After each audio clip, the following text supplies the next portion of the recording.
So this is the 1-0 game. And what you'll notice about all these pictures, they're pretty much just set up on football pitches. There's only one or two that are slightly different. So the 1-0 game for me is a bit of a psychological one. So you create a pitch with normal size, equal teams. Instead of having an overload, have odd players.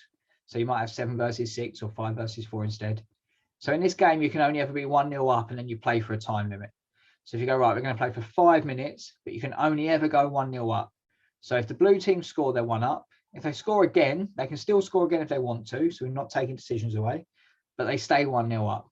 If the red team then score, it goes back to 0-0. If the red team score again, they're then 1-0 up. So basically, whatever team is 1-0 up at the end of the time limit wins the game.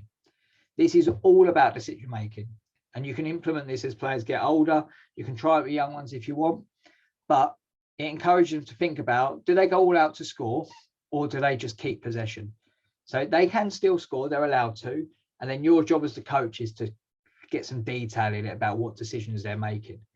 They'll love it because they're still playing a game, and they're still going full throttle. So the coaching points to look at is, can we play as normal and try to score? So even if you're 1-0 up, if you want to, score 2, score 3.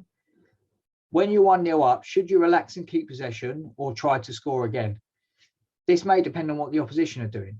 So if you're trying to keep possession and they're not really pressing you, then just keep possession, relax. If they're pressing you high, you know you're going to be in a bit of trouble if they get on top of you, especially in your half. You might then start playing some penetrating passes through and scoring more goals. But that's okay as well. So it's trying to figure out what you're doing and when.